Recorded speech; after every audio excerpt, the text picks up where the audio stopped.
Me and my best mate Jimmy are back at our very own cafe here at the end of Southend Pier. Who's hungry? Because we're passionate about cooking up great food to share with friends and family. Lovely flavour. That's delicious. That's really, really good. We've invited down a whole host of very special mates. Hello. To help out in the kitchen. It's getting hot, it's getting hot, it's getting hot! Because the weekends are for feasting. Thank food, it's Friday.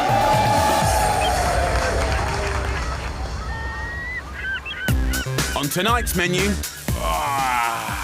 at that. I've got an epic 12-hour slow roast for you this weekend. An overnight meat melting off the bone shoulder of pork with all the trimmings. That, my friends, is a feast.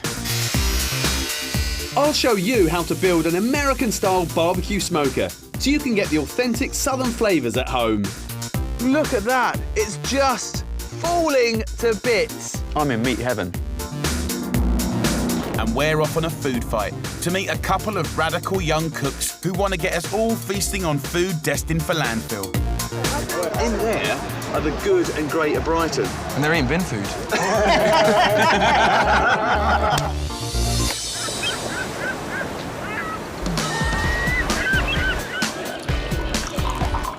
Helping us out in the kitchen is my old student, Kerry Ann.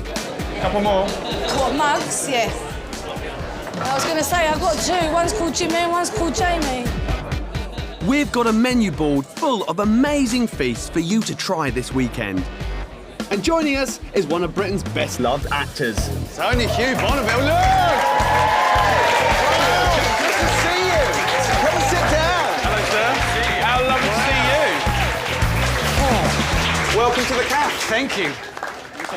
Hi, Carrie Ann. Nice to see you. Nice to meet you too, Lord Grantham. May I get you a beer? Do you know what? I think I might. No, I've got a cup of tea. Yeah. Even better. You seem to have been in every film going. Unbelievable array of films. Everything from Bond, you've been in Doctor Who, you've been in endless films, haven't you? I've been very lucky. There's been quite a lot of variety. And of course, Downton is a massive hit, isn't it? Huge in the States. One thing I want to ask you is that when you watch any period drama, they even get the right cows in the field from that period of time. When it comes to the food, they do the same with the food. They work out what the dinner menus are, what course we're on, what the menu is, and all the little menu cards you see on the table, all poshly laid out. They've got the actual menu of what we're meant to have been eating. Wow. We all look forward, I have to say, me in particular, to the breakfast scenes because they do cook fantastic sausages. It's all right, everyone sees you have one mouthful, but on take 20, you've had about 20 sausages. And it's I know. So now, if you notice, Maggie Smith never eats anything in Downton. Do you think there's a little possibility then that maybe they'll want a little cameo role for a maybe chef that's not getting so much work these days? I think move over Mrs. Patmore. I think it's, young Master Oliver is here. I'd like to know about your food from your childhood. Where you live in? Yeah, I grew up in Blackheath in southeast London, and I was a 70s kid. So I've got lots of memories of sort of a lot of coronation chicken going around. Yes. And a lot of things with au vin on the end. And a lot of Fanny Craddock. I was an early adopter of the pot noodles, because that sort of rose up in my generation, really, in the early 80s, I suppose. Time for the first feast on today's menu, and it couldn't be more different from an instant pot noodle. It's my indulgent, slow-cooked weekend roast. We have got an incredible feast. It's a pork shoulder with the gravy, cracklings, an amazing potato and fennel al forno, the ultimate roast dinner. As well as serving out to Hugh and the diners, I want to show you how to make it too. For many of us, the weekend wouldn't be the weekend without a beautiful roast dinner. And this is the one. The shoulder of pork is an epic weekend feast. Cooked overnight, this is a magnificent, show-stopping feast of soft melting meat and, most importantly, lots and lots of lovely crackling. The shoulder of pork here, right, this is my favourite cut of pork because I'll feed easily 20 people out of this. It's got the most marvellous marbling of fat that when it cooks, it melts, gives you flavour and tenderness, and it really is truly amazing. I've taken off the skin, or your butcher will do this for you, for one very important reason. when I slow cook meat, it's very hard to get the perfect crackling, okay? It's almost impossible, okay? So I'm gonna cook this crackling separately. This, however, is gonna go low and slow. We're gonna add some amazing flavour. So the first thing we're gonna do is bash up a punchy rub in a pestle and mortar. First, a heaped teaspoon of sea salt, 2 tablespoons of fennel seeds, a little bit of dried chilli. I just want that hidden hum. And then 3 or 4 little cloves. So then pound it up, give it a good old bash, muddle it, and look, you end up with this kind of beautiful handful of green heaven. Rub the seasoning all over the meat on both sides. Then it's time for the gravy, created in the bottom of the pan whilst the meat is roasting. So we're going to use 4 onions, 3 sticks of celery, 2 lovely apples, apple and pork, best friends. Cut the fruit and veg into chunky wedges. You'll want to keep some of their texture during the long, slow cooking process. In they go. To guarantee full flavour, we're using beautiful aromatics, earthy sage, the warm woody flavour of bay leaves, and of course, garlic. And then, cider. Beautiful. Pork and apples. Really, really good. Place the pork on top and seal tightly with foil. Next, a great tip to guarantee crispy crackling. Simply cut the skin into thin strips. And that way, perfect piece of crackling every time. Season all the skin with salt and pack it tightly into an oven tray. What you can do to make it super flat and super crunchy is just put another tray on top. And the weight of that tray will just make sure it's really crunchy. It'll need 20 minutes at 240 degrees Celsius before taking off the top tray and cooking until golden and crispy. Now, I'm not going to cook this until tomorrow. This will go in the fridge, but this, my friends, now I'm going to put this baby in the oven for about 10 to 12 hours at 130 degrees Celsius, okay? So it's quite low. And basically, that's it. Gravy done, meat done. This goes in now. It's the long overnight cooking at a low, low temperature that guarantees soft, melting meat. 12 hours later, and we're ready to assemble this feast. Okay, so the pork's been cooking all overnight, nice and low. I've also done my cracklings, a little bit of salt. Look at those, they're beautiful. And you can see how lovely and crunchy they've got. They'll be brilliant, hide them. Go and hide them. I've just taken the tin foil off of the pork just for a couple of minutes, 3 or 4 minutes, just to get that top of the fat getting crisp, okay? So let's get in there and show you what we've invested all of our love and time in. Oh, look at that. That, my friends, is a feast. After the long, slow cook, the meat is falling apart and beautifully perfumed with that fennel seed rub. Let me get a chunk and just show you. That's what we're talking about, guys. Just chunks of tender, gorgeous, gorgeous meat. And to top it all off, we've got those incredible strips of crispy crackling. Get 2 forks, and there's no right or wrong way to do it, ladies and gents, apart from just get stuck in. Oh, come on. Proper, tender, gorgeous meat. Guaranteed flavour every time. Serve up big, juicy chunks of meat with whatever veg you fancy. I'm going with a potato and fennel gratin. Top it with a shredded apple and mint salsa, and then pour on that flavour-packed gravy. Have a little ferret about, because you will find a lovely little chunk of apple and a nice little chunk of onion, and I love that. And finish off with everyone's favourite bit.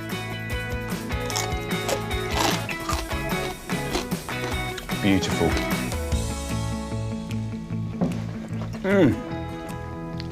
What I love about this recipe, if you cook it like I said, it always works, no question. Meat tender, guaranteed. Juice, guaranteed. Cracklings, brilliant. And I know that everyone back in the cafe is just gonna love this.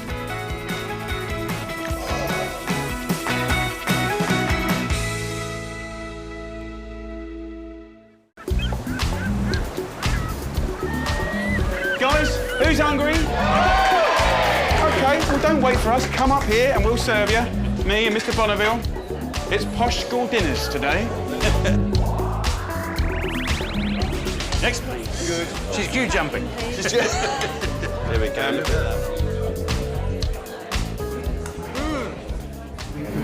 That is good. That is beautiful. Oh, this has been worth waiting for. My pork never tastes like that. I'll be back next week, definitely. Wow. Just been cooked overnight. 12 hours. Right. What do you make of the ultimate roast dinner? That is absolutely delicious. That was just the first of our weekend feasts. Hugh's in charge of today's special, and he's cooking for the entire caf. You on this show get to come and cook anything you want, and I'm going to teach you how to cook it. And your request was pad thai, wasn't it? Tell us a little bit about that.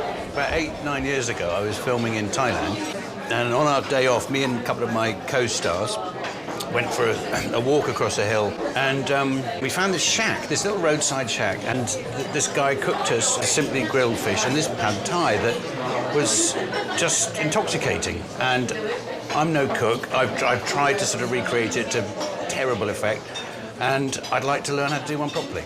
Well, the exciting thing is this photo here. You got a photo? You took that photo of the shack. Now, in this programme, we take our research really, really seriously because for us, we want to get you as close to that as possible. So we've had bloggers, journalists, local news crews trying to find this shack, OK, which is actually this one here. We've found it now. Oh, my goodness. And here's the cooks there. My goodness. So this is the actual shack. How did he do that? That's extraordinary. We've talked to these guys and we have the recipe. And I am going to show you how to do it. I'm welling up here. That's really special. That's really special. Chef Som does all the cooking, and her granddaughter, Trina, serves the food. Their family restaurant began as a simple shack 20 years ago, but has built up a reputation for serving some of the best food on the island. I'm afraid you have had your time to chomp down. You've got to get in the kitchen now. Apron on, get the pinny on. Okay, here we go. I'm stripping off.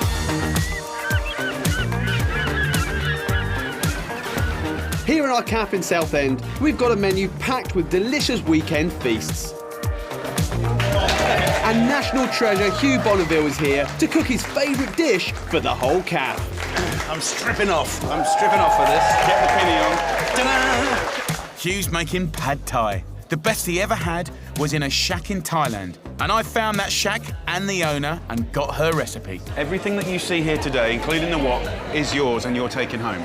You're kidding? Because you're going to own it this weekend. Okay, you're on. The secret to a great pad thai is to have everything prepped and ready for fast stir frying.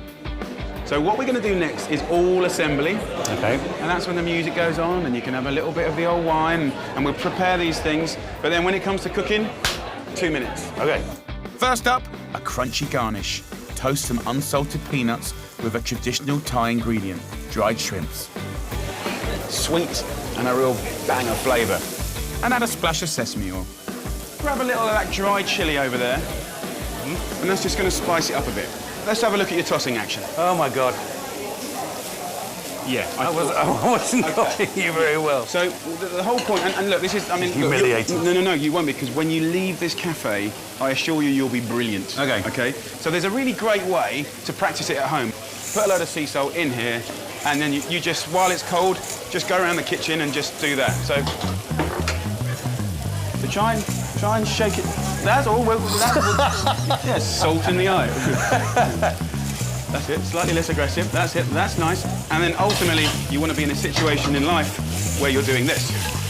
A two-handed tosser. Look at that. And it says a lot about me, doesn't it? So, mate, you really need to learn this because you got to cook. Honestly, for all these people. No pressure, no pressure. And also, they've all told me they're really hungry. Once the nuts and dried shrimp are lightly toasted, get them into a pestle and mortar. Would you mind just bashing that for me? I can smash that to bits for you. Now for the real deal pad thai sauce. Chef Som's recipe starts with palm sugar.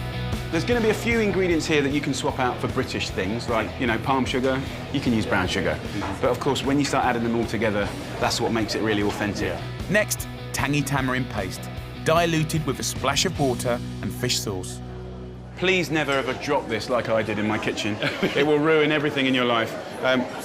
Smell that, it's fish sauce. Smells like hell, but used correctly through a recipe is amazing. Now, this is it. The only thing I would do is a little splash of vinegar to give it that sourness. You've already got the sourness in the tamarind. Yeah. So this is the kind of the base right there. So sauce, done. Sweet radish. Have a little look at that. Again, really not in our kind of British sort of mindset. Sweet, sour. Quite, you know, it's got the elements of almost Japanese pickles. Yeah. Okay, but these are the flavours that are going to make pad thai legitimate. Chef Som's recipe also uses bean sprouts, shallots, chilli and tofu. I think a lot of Brits get confused with tofu. They think that tofu's there to replace meat. You know, like mozzarella, it's made with real care and pride. Silken tofu is another wholly authentic ingredient and a great carrier of flavour. If you could, Hugh, you'd use my razor-sharp knife, just cut it in the middle and then across into little centimetre dices. And just for that extra special bit of love, I'm going to add some fresh prawns. The last thing is herbs, and of course you can use regular chives. Well, I've been to the Chinese Asian supermarket and we've got the Asian ones. This is what you would have had in yours, so you can hold that. I've got the lovely Asian basil, okay? Just smells a bit more peppery. Wow, it does. Okay? You could make this with regular chives. You can make this with regular basil, but I want to give you the real deal because you're worth it. So far, are you happy to do all this at home? Are you feeling this is technically I'm up still your not sure about me tossing technique. I'm going to leave you on your own, just to toss away with some cold rice. Okay. And remember, angle it down, toss up, and I'm going to leave you, and you just got to crack on, mate. Rice everywhere. This is terrible. This is terrible. It's getting better. It's getting better. It's going to be fine. While Hugh perfects his wrist action, next on the menu, we're heading to Brighton for our latest fight against food waste. In the UK, we've gone date crazy. All of us are chucking out millions of pounds worth of perfectly edible food just because we don't understand the complicated dates on the packets. I think the whole issue of use by date, sell by date confuses people so much. People see that little date on a packet and go, oh, God, I'm not having that, and throw it in the bin. To cut through all that nonsense would be great. It's time to set the record straight. Use by dates matter. If a product goes past its use by date, don't eat it. But the rest are up for grabs. Best before and display until dates have nothing to do with food safety. They've been introduced by the supermarkets and manufacturers to rotate stock and indicate quality. Judging if it's good enough to eat is entirely up to you. Whatever happened to, bottle the milk, smell the milk? Oh, that's all right. And the same with all foods, I think. Just getting back to proper, old-fashioned, touch it, feel it, sniff it. This is what your grandparents did, your great-great-grandparents. This is what humans have done forever until the last 40 years. We're all throwing this stuff away, and so are our shops, supermarkets and delis. The whole system is under fire, and experts agree that best before and display until dates are responsible for creating a waste mountain. It's estimated around 7.2 million tonnes a year is thrown away. That is perfectly fine to eat. That's a fair old bit of landfill right there. That is, isn't it? But think about the people you could feed with that. Think about the resources you could save with that. We're off to meet two pioneers who are fighting for just that. Sam Joseph and Connor Walsh are rescuing food that's gone past its best before or display until dates and turning it into great meals at their real junk food cafes in Bristol and Leeds. So Sam, look at what I've just got back today. Well, we've got spring greens here. Yeah. There's nothing wrong with them. Bread, we can either just serve it with the food or we can make bread and butter pudding. They've persuaded their local shops, supermarkets and delis to donate out-of-date food so they can cook it up before it gets binned. They want to roll this out. They want the real junk food cafe to be rolled out across the nation, utilising food that's going to be wasted, but they need a bit of help. I tell you what's brilliant is the fact that there's young people passionate about doing it and have the vision to want to roll it out. And yes, it's answering a problem that's disgusting and none of us like. The boys want to open a cafe here in Brighton, and I'm excited to see how we can help them do that. Nice to meet you, Sam. Nice to meet you, Connor. They've brought with them a range of produce to show us the kind of food they get to work with. This cheese, that's beyond its best before. Yeah, that's over a week beyond its best before that. This cheese is absolutely fine. It tastes delicious. Yeah. My missus is like ninja on that. Any dates on the pack, gone. There's loads of different foods here which their main purpose is so they last longer, so they don't need a date. You've got jam here. So that's 5 years out of date? Yeah. Open it up, let's taste it. Let's test it. It's in perfect nick. Yeah. No mould or anything like that. No, lovely. Tastes delicious. So look, pumpkins, squashes, these are perfect for storing for months and months and months. We all know that. Why is there a display date on it? So that display date is only on there for the supermarkets. It's their way... For the staff? For the staff and for the managers, for their systems, to know when that food's come in and when it's gone out. That's not for the consumer? It's not for the consumer. It shouldn't exist. It doesn't have any benefit for the consumer. No wonder the public's confused. So there's only one really important date as far as public health is concerned. Exactly. And that's the use-by date. In their cafes, the boys never use food past its use-by date, but anything else is fair game.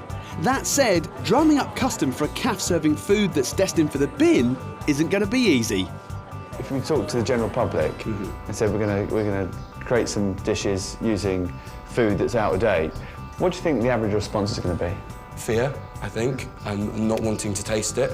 I think, yeah, people get very scared. People are very worried about food. To help the boys launch a new cafe in Brighton, we need to test the market to see if the locals are brave enough to eat bin food. Let's do a little pop-up tonight, feed it to some local sort of dignitaries or whatever you want to call it. Well, you're going to need a lot of ingredients then, aren't you? Yeah.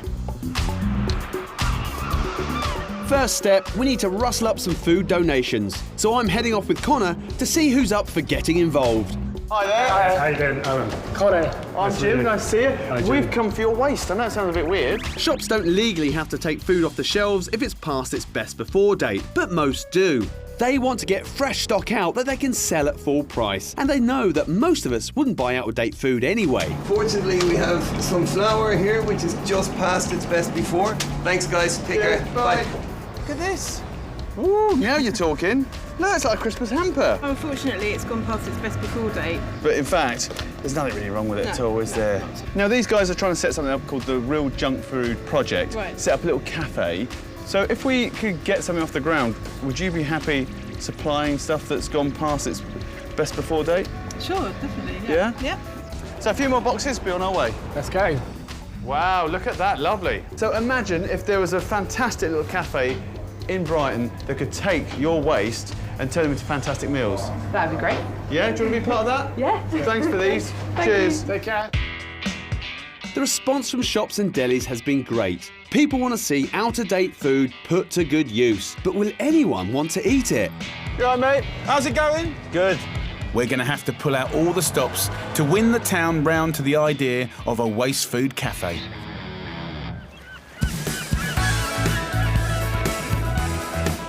Back at the cafe, I'm serving up panzanella salad made with stale bread and over-ripened squashy tomatoes that were destined for the bin. We're wasting so much food in this country, and you can turn it into fantastic dishes like this. This is really good. There's nothing wrong with it. It tastes amazing. You wouldn't know once it's on your plate, so... Do you throw a lot of stuff out? Do you look at labels? And... My mum, in fact, is very proud of the fact she's got some jam in her fridge from about 1973. Here in Southend, we're tucking into some proper weekend feasts. So far, we've served up Jamie's ultimate slow roast pork and an Italian classic, panzanella salad. Hey! But now, it's all about today's special. Hugh Bonneville's pad thai. He fell in love with the dish at a shack in Thailand, and after tracking down the owner, I'm teaching him a recipe inspired by Chef Som's family recipe. OK, so the moment of truth has come. OK. We've got all the ingredients ready, so now it's all about a fast and furious stir-fry. Let's go for it. You ready? Oh, crumbs. OK, here we go. Once I've taught Hugh the basics, he'll have to cook for the whole cafe. In with the onions, and then grab nuts and prawns and go in with your half of the nuts and prawns. Grabbing everything else too. Stay there. Stay there. Wait your turn, bean sprout. And then we're back to our tossing action. Try and hold it over the heat so it's not cooling down. Then we can take our prawn in to that mix, give it a little toss very quickly.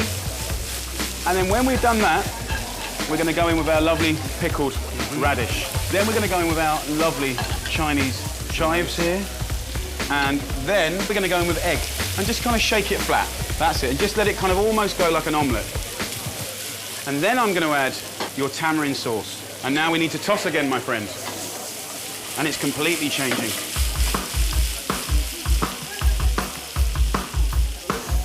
Go in with bean sprouts, tofu, and half the basil. This is carnage. We'll finish it off with the noodles. And at this time, we've sort of really achieved what we wanted to achieve, which is our sort of base for our pad thai. While Hugh cracks on, I'm going to show you a DIY build that will give you the most smoky, tender barbecued meat you've ever tasted.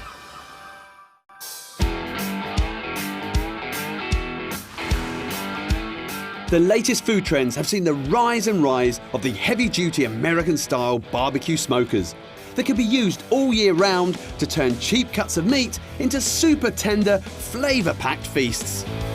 This is about slow meat that just falls apart. Originating in the Deep South, offset barbecues cook the meat slowly in hot smoke away from the direct heat of the coals. The meat's got to be constantly caressed by lots and lots of flavoursome smoke coming out the firebox. Supersized models from America can cost thousands of pounds, but I've come up with a smaller upcycle version you can make for 60 quid using a pair of old sinks. I need to start with my heat source, and this old saucepan will do the trick because it can deal with high temperatures. First up, I'm going to turn the lid into a hinged opening for the firebox.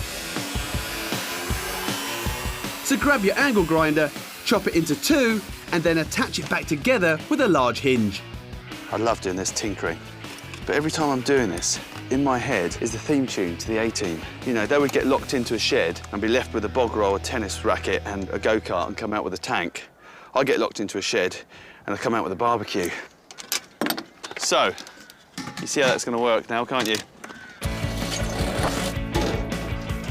The saucepan will be filled with burning coals, and offset to the side will be the sink chamber where the meat will sit. So you'll need to join these two together. You pick up old sinks anywhere. You look in any old skip, there's usually a sink in there. Ask before you take it out. There we go. Look at that. So you can start to see it's coming together. What I want to do now is just mark out a little flap. It's going to be like a letterbox that acts as a baffle. So when the smoke comes along, it's directed down and then up and around the meat. Use your angle grinder to cut the flap. It's the key to giving your meat that delicious smoky taste. There we go, you can see that? To help with the airflow, I'm going to make a chimney from an old tin can. To fix it in place, cut a hash symbol along the bottom, and then wearing heavy-duty gloves, carefully fold these flaps back into the sink. There we go. Bingo. Time to put it together. This little tea trolley, it's going to make the perfect little stand. You can pick up an old tea trolley on an auction site, or any upcycled metal stand will do. Now to light the fire. This is the exciting bit. You'll need to let your barbecue heat up before you're cooking it. So while I'm waiting, time to get my meat ready. Anybody that knows beef loves brisket. It comes from the muscle that runs all the way down the front of the animal. Absolutely packed with flavour because it's the muscle that does so much work. But with muscles that do lots of work, it can be quite tough if you cook it in the wrong way. But by cooking it low and slow, it becomes lovely and unctuous, the kind of meat that just falls apart. So what I'm going to do with this beautiful bit of brisket is make a lovely little dry rub. Add a sprinkle of sea salt, a pinch of pepper, a few chili flakes, and give it a good old rub. Oh, do you know, it's like any muscle when you're stressed, you know? It's all, you're all like that, aren't you? Nice bit of massaging, working in those flavours. Also, just releasing the tension in the meat. Tie your brisket with string and add a splash of olive oil. Right, in you go. listen to that sizzle. Now, the real secret that's going to put so much flavour into this are these guys, these wood chips. Now, I've got sweet chestnut, which adds a lovely sweetness, mellow smoke to it, but also whiskey barrels chipped up. Lovely. I mean, oh, they smell incredible. If I was a beaver, I would just eat those right now. They're going to go in. That's red hot, so gloves on. Woo! Look at those coals. Just sling them in. Now, don't think this is something you can just leave. You've got to think of it as a living, breathing entity. It needs feeding. It's like a dragon. You've got to keep feeding it if you want to get that wonderful, smoky, kissed meat. Look, look, look, look. It's going to be awesome. This size brisket should take 7 or 8 hours to cook at around 110 degrees. You'll need to keep topping up the coals and wood chips every half hour. After 4 hours, take your brisket out and wrap it in foil. And I want to capture all those flavours. Don't want it drying out. There we go, a lovely little parcel. Back in you go, my sweet.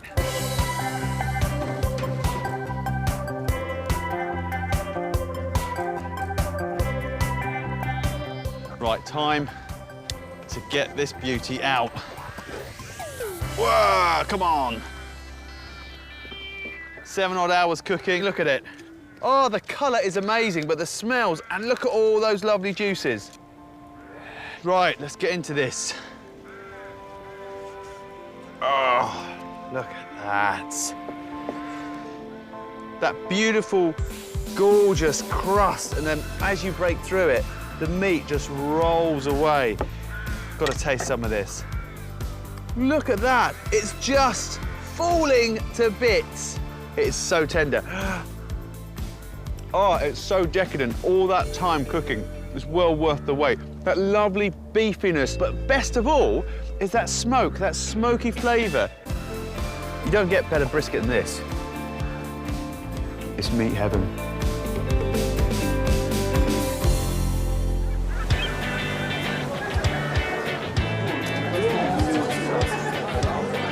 Have a go, tuck in.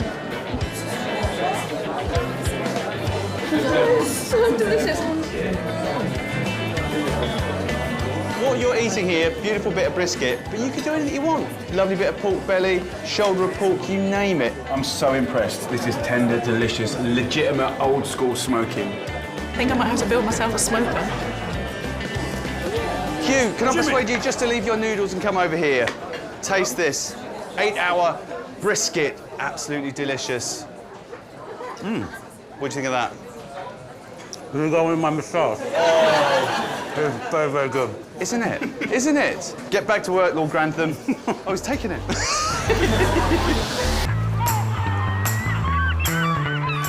It's late afternoon, and our menu of weekend feasts is going down a storm in the cafe. But our diners still had today's special to come, Hugh Bonneville's pad thai. With the stir-frying in hand, now I'm going to show him how to finish off the perfect portion. Now we're going to serve it up. So, well, you just kind of pinch it and then go into the middle. All of it can go in, my friend. This is one thing. Actually, it's 2 portions, and they're going to share it. Ah, I see. It's all about sharing. How lovely. And then just to finish, some little bits of mint from a height. Oh, yeah, it's all about the height. Yes, well, it is, because then it kind of goes evenly everywhere. And then don't forget your nuts that you bashed. Okay. And now it's raining nuts. And then a little bit of chilli. And is it starting to look a little bit more familiar to what you were seeing now? Yeah. I mean, all we've got to do now, mate, is eat it. Now, if I've got it right, tasting this should take you back all the way to that shack in Thailand. Wow. That's really nice. It's really nice. And the prawns work really well. A few little memories coming back there? Yeah. It is amazing how a meal can be so evocative, you know, a simple, in our case, a little half-an-hour stop at a shack somewhere, and it's like a photograph in your mind. It's pretty delicious, and it just takes you back to a moment, like a piece of music. It just takes you... Guys, it's all lovely, very, very cosy, chit-chat. You've got 30 people out there to feed, so can you get a wiggle on? Right. Not even going to pretend that I know how to chop well, otherwise I'll take my fingers off. Okay, okay. What am I missing? What am I missing apart from talent? While Hugh summers up his stir-fry mojo, it's time to head back to our junk food fight.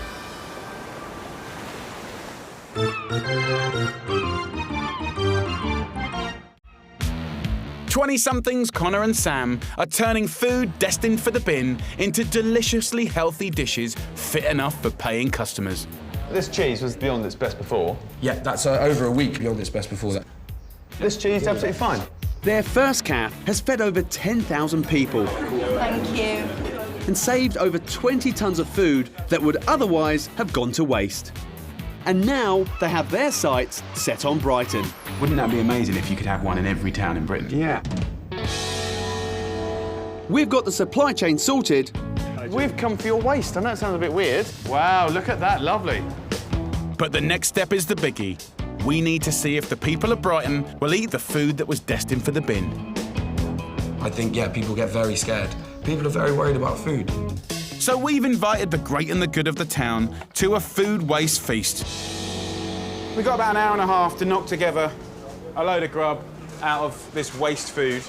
You know, I'm doing some peppers out there which I'll marinate and dress. They'll be spectacular. The peppers are actually better for being like not quite that peachy at its best. They'll be incredible. I'm doing some flatbreads because there's a few dips coming out of this section. Yeah, we've got a banana cake in the oven, like a banana bread, and we're just making up some fruit smoothies.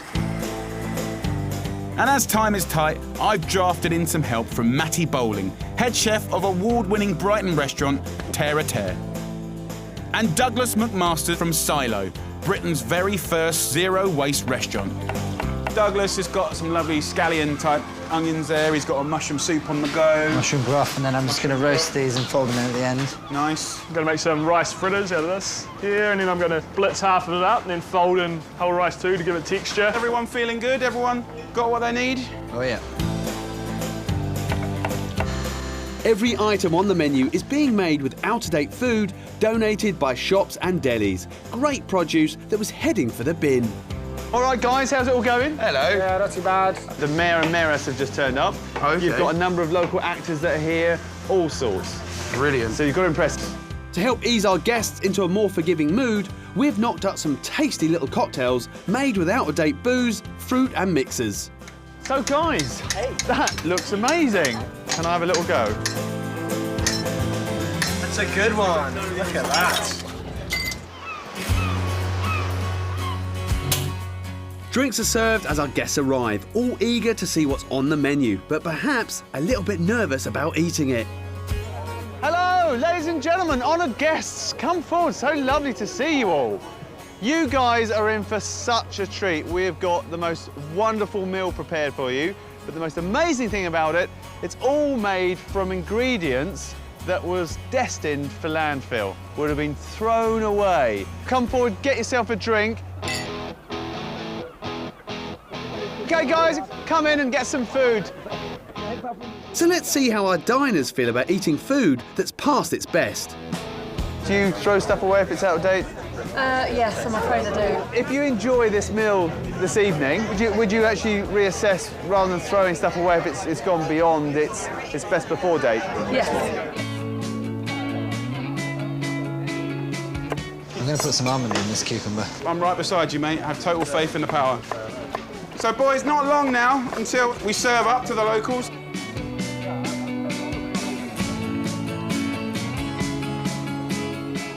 Ladies and gentlemen, can I have your attention? Once again, thank you all so much for coming and being part of this event. Food waste is such an important issue and we all have to do something about it. You've tasted your cocktails, now it's time for the food, so I hope you are all very hungry.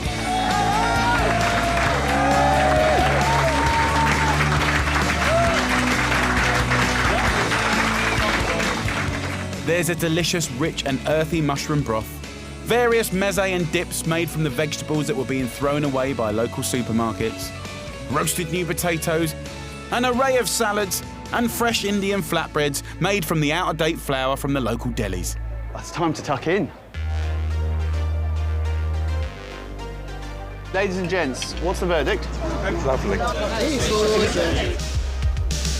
The food seems to be going down well with a VIP crowd, and the hope is they'll support the project and help spread the word around town. Thank you for coming. Local people, people in the community, some people that have got the advantage of some sway and opinion in this town. This isn't funky or quirky. It's not a kind of miss site, it's not a little problem, it's a humongous problem. Now, I'm upset about it, but these boys are really angry about it. What's so inspirational about you guys is that you're coming up with a solution, and I think we all need to get round and back these guys.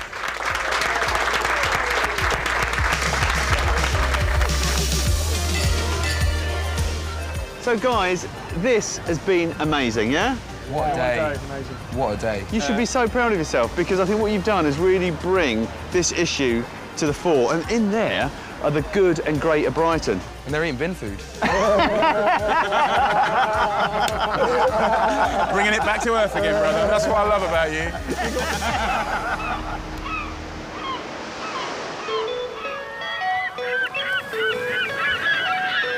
So guys, after the feast at Brighton, what was the response? What's happened?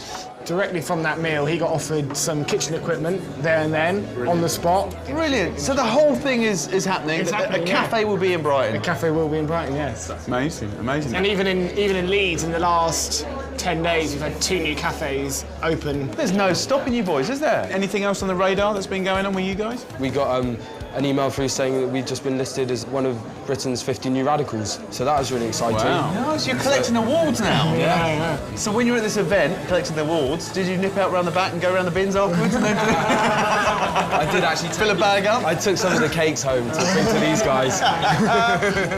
Brilliant. OK, guys, you still hungry? Starving. Hugh, how's that pad thai doing? I'm in the zone now. Yeah, that's beautiful, Wow. Hugh. All you got to do now is just wind your bucky. Mind what? Your bottom. My bottom? Oh. Yes, just... You've got to style it, mate, that's the thing. Authentic!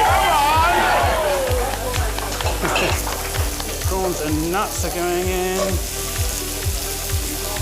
Big prawns going in now. Yes, Bonneville, that's what I'm talking about, boy.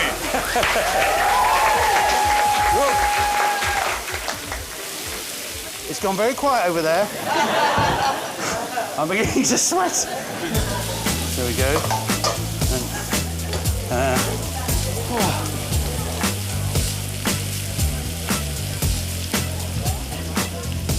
Service.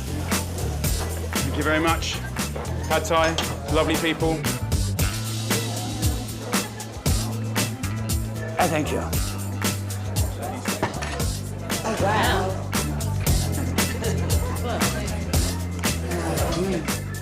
That's delicious. Really authentic. Wow. Really crunchy. What did you do on your day off? Lord Grantham cooked your lunch. Look at all those folks out there, they're all tucking away. Yeah. Doing a great job. Everyone's smiling. How do you feel about it? You happy? Well, it's great because I'm not a natural in the kitchen, and it's been a lot of fun. And recreating a dish that was a very special snapshot in my memory bank. It's been lovely. It's been great fun. Cheers. Good man. Well, cheers to you. Thank you for coming. Thank you for having me. Ladies and gentlemen, cheers, everyone. Hugh's Pad Thai. Oi! Mine, thank you.